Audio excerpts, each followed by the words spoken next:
The rich, outspoken, and the very controversial city lawyer Ahmed Nasir has been a thorn in the flesh to the Kenyan judiciary, calling out on its complete overhaul and castigating the head of the judiciary, Madam Martha Koome.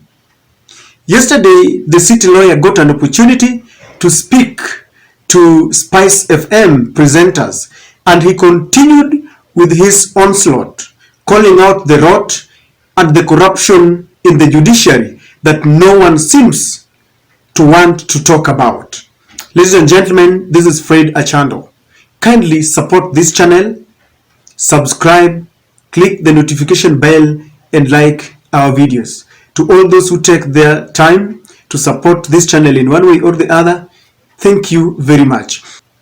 Kindly watch Ahmed Nasir speaking to the presenters so that we can delve so much into this.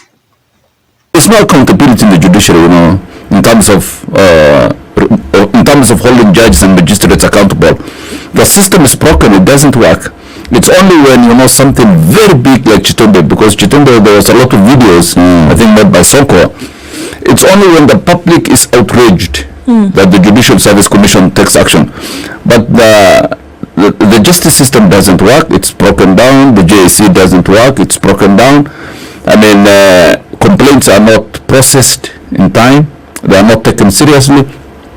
So Chitombe is an outlier. I mean, it's one case, that we're saying he's among them. So is it that the law profession then is the one that is rotten? Also, because you said sometimes sometimes it helps who is in the leadership of the judiciary. For example, when Willie Mutunga was there, I mean, he was well respected. He used to talk about corruption a lot. I tell guys, when Maraga came, you will not see a single speech he made against corruption. You will find it. The last day when he was leaving farewell, he made some speech about corruption. He never talked about corruption. The current CJ is even worse, in all fair. I mean, she's clueless, to be fair. With regards to corruption? Of course. Have you seen her talk about corruption in the judiciary? She doesn't. Yes. I mean, she talks about children rights and those kind of things. She talks about access to justice. What justice do you access in Kenyan courts? There's no justice. She sells a product she has no idea about. Yes. When you tell Kenyans, oh, we want access to justice, you are telling Kenyans there's a product called justice. That can be delivered. That can be accessed, in the shortest time, in the nearest distance, all those kind of things. But the Chief Justice doesn't know any idea about what kind of justice the Kenyan courts dispense. And that's the tragedy. Yes. But I told you, I practiced law for 30 years. I have never seen a corrupt judiciary of today than any other time in my career. And, I mean, really? I practiced in the 90s when Moi was, supreme, when he used to control courts. But those times, the courts were political, and corruption was there, but now it's the norm. And I tell guys, actually, young lawyers, I said, we develop, we have developed such a thick skin that you can argue a case knowing that the judge is bribed, and you still argue it so forcefully, you need to be trained. Because you become a special kind of a human being. You know that the judge is bribed, he will rule against you, but you will do your best and pretend that it's not bribed. So there are only 4 questions that I want us to ask in light of statements that are coming from Ahmed Nasir. Number 1, Ahmed Nasir is alleging, not for the first time, not for the second time, that there is a lot of corruption in the judiciary so that the highest bidder will get favor and the judges will always rule in favor of the highest bidder. Ladies and gentlemen, this takes us back to the ruling that took place just after the August elections, because it indicts the ruling of the 7 members who sat down and considered the ruling of Mr. Odinga against Mr. Ruto. All the 7 prayers that had been submitted by Mr. Odinga and the team were all thwarted labeled as hot air. And so one wonders how you can credibly accept a verdict from a team that has been labeled as corrupt, inept, and unable to give justice to Kenyans. I think this gives us an insight of just what happened, because I'm one person who has always given the judiciary some benefit of doubt. But if you see someone like Ahmed Nasir, someone who was part of the JSC where in its inception, he speaks with a lot of authority, and for the first time, many people say that Ahmed Nasir is controversial, others say that he's corrupt, others say that he's enriched himself by bribing judges.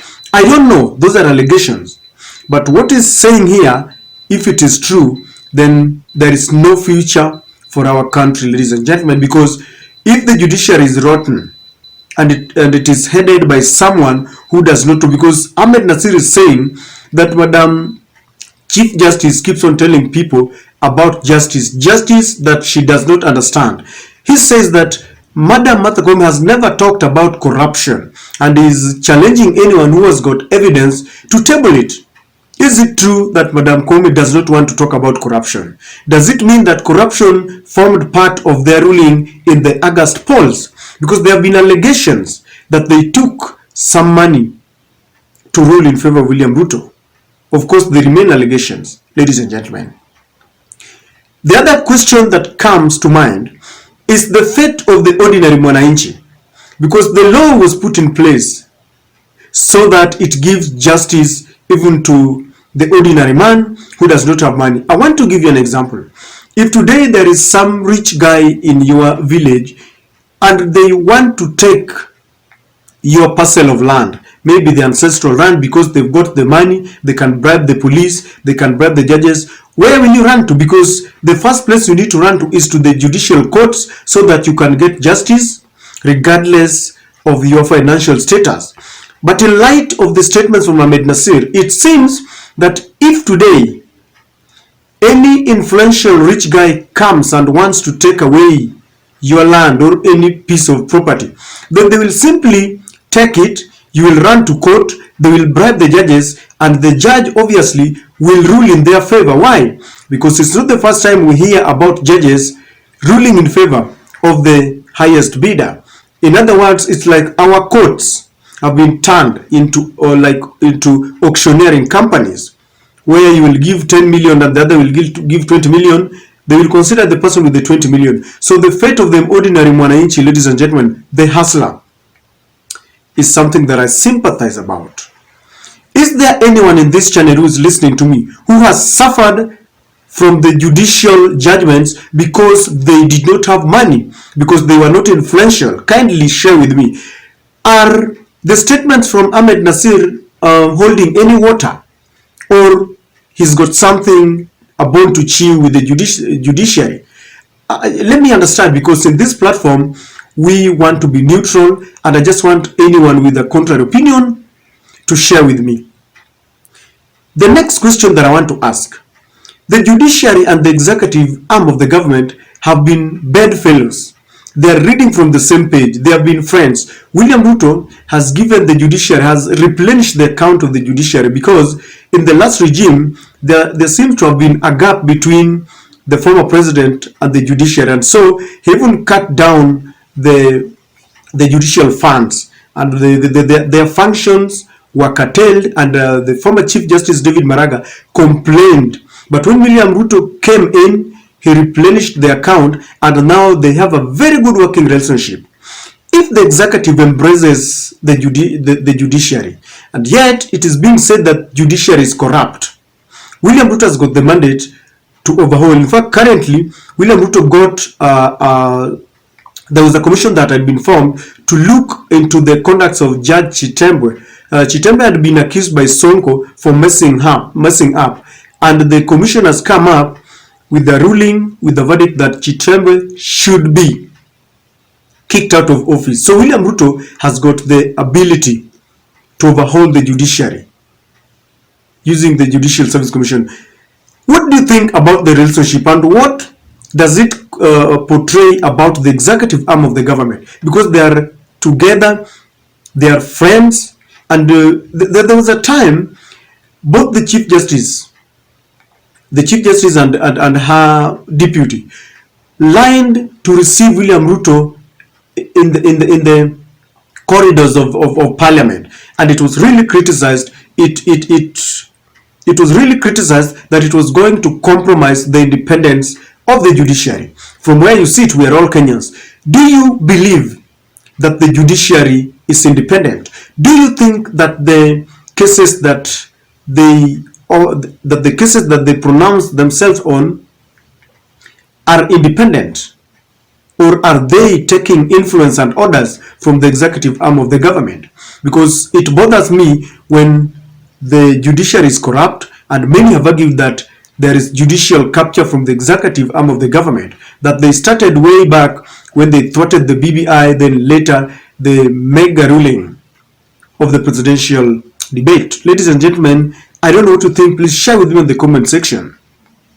The last question that I want to ask on this platform is, what is the future of our elections? Because Raila Amolo Odinga has complained that it is the judiciary, the IEBC and the West that robbed him of his victory. Today, I've heard them talking about overhauling or making sure that they have changes in the IEBC. If they change and bring order and sanity to the IEBC but forget the judiciary, do you think there will be justice? Because even if the judiciary will do their work well, one will run to court, and if the courts are still as corrupt as Ahmed Nasir is alleging, then all the process that takes place in the IEBC will be thwarted, and it will take people to square one. Raila Amolo Odinga and the Azimio Brigade, together with the government, should ensure that we clean up this judiciary. Because if we don't, today the judiciary could be there supporting our side. Tomorrow, they will be there supporting the other side.